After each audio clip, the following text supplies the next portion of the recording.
President Obama hosting this televised bipartisan summit on health care today. We're joined this morning by Senator Gregg, a frequent Squawk guest and an outspoken voice on health care reform. He's not attending today. Said last night there's going to be a bit of a kabuki dance going on. Always good to have you, Senator. Good morning. Thank you, Carl. Great to be here. I guess, what do you mean by that? What about today is, what makes it all theater? I hope it isn't all theater, to be very honest with you, but I think if you look at the positioning that's happening, if you look at the President's proposal on Monday, it's pretty obvious that this is about trying to get the high ground from a public relations standpoint, I believe, rather than a substance standpoint, because the President's proposal on Monday didn't speak to Republicans, it spoke to his left in the House, and it said to the left in the House, here's some ideas that address your issues, such as the fact that we will reduce we will raise the level for deductibility of insurance. That addresses the union's concerns. Right. This price control mechanism, which basically sets in price mechanisms on insurance, which is basically absolute industrial management. I mean, it's an anathema to all of us who believe in the market. We've heard a lot of critics on that. You know, so these were not ideas that were going to resonate on the Republican side, even in the moderate Republican view, I suspect. They were supposed to resonate on the liberal side. And so if you're going to put out a paper like that on Monday and then go to a meeting on Thursday where you're supposed to be attracting bipartisan support, you're basically saying we're looking at our left, we're not looking at the middle. So what do you think the game plan is then, given that today would be expected to yield no clear results? Well, I think John Harwood was right. They're probably going to move the reconciliation route, but they've got real issues there. Reconciliation is a fairly arcane exercise around here, but it's a budget exercise primarily. And so under reconciliation, for every line in the reconciliation bill is tested on the issue of, does the policy exceed the budget implications? If the policy exceeds the so-called bird rule, right? The bird rule. It goes through a bird bath. And every line is subject to that investigation, and if it's determined that policy exceeds budget implications, then that line is subject to a point of order, and they have to hold 60 votes to keep that section in the bill. So it becomes very much an exercise of parliamentary procedure, and you can end up with a Swiss cheese type of bill because there'd be so many holes punched in as a result of these parliamentary attacks on the language of a reconciliation bill. Plus, they've got the very serious issue. Reconciliation is by definition changing the law that already exists. I mean, when you reconcile, you say, we're going to cut the tax rates. The tax rates are 39%, we're going to come to 35%. Or we're going to raise them to 39%. There has to be an existing law. Well, what they're trying to reconcile is the Senate bill that passed the Senate but hasn't passed the House. And the only way they can get it past the House is to say to the House liberals, we're going to reconcile it and change it so you're happy with it. So they got a big problem here getting the cart before the horse and the horse before the cart. So do you think reconciliation is an option for them or not? I do think they're going to try it. I think that's what they see as their option because they only need 51 votes in the Senate, and it's a railroading the process that is so far they've shown they have no hesitation to do. They did it Christmas Eve. Why wouldn't they do it again? Joe? Yeah, thanks. How you doing, Senator? Very well, Joe. And you?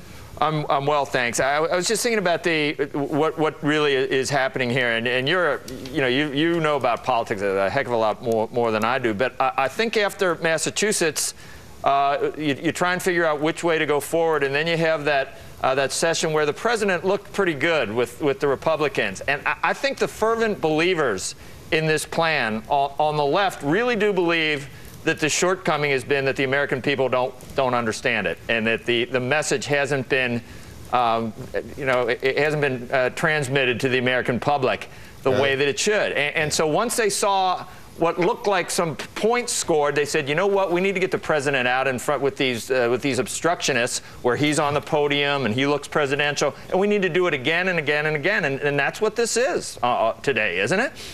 Well, you're much better at politics than I am, Joe. I think you hit it right on the head. I mean, the nail on the head. I mean, basically, this is an exercise in having the president posture their position, which is that you should create a $2.5 trillion new expenditure in government, massive expansion in entitlement, massive expansion in government intrusion in the marketplace, that you basically take the private sector insurance and force it onto some sort of exchange, which will inevitably mutate into a public option 5 or 6 years from now.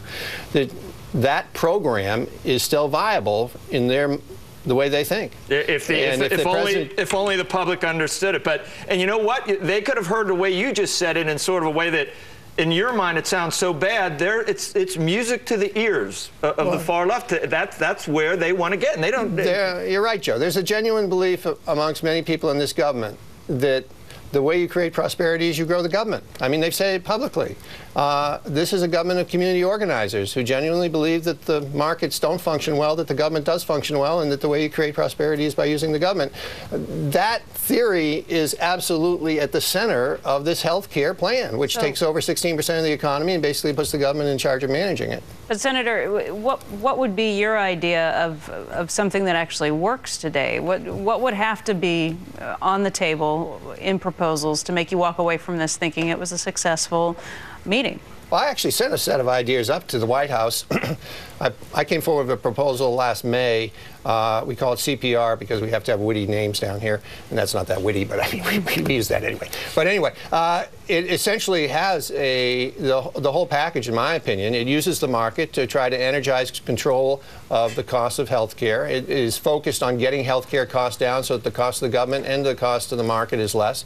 It allows everyone to participate in a health care insurance plan, but it's not a excessive requirement in the sense that these aren't plans that have all sorts of bells and whistles on them. They're basically a stripped-down, catastrophic plan.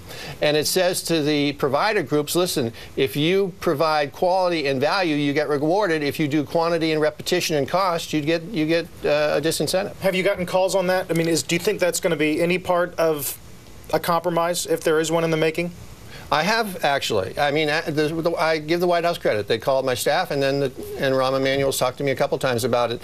But it did get dropped in the cutting room floor, obviously, because it was just the opposite of what was proposed on Monday. And so you don't sense any new life in it, given where we are today?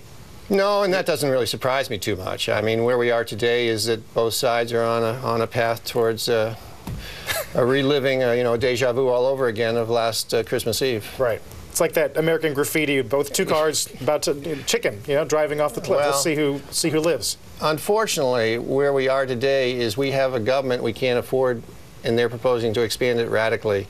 And at some point, we got to face up to the fact we can't afford the government we have, much less expand it this radically. Right. Well, look, you're not going today, are you? No, I'm not. I think you said you're not sure how well your ideas would be received or something. Well,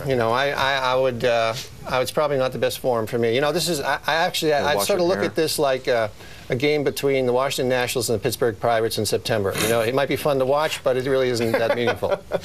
Senator, always good to talk to you. Thank you. Thank you, Carl. Back.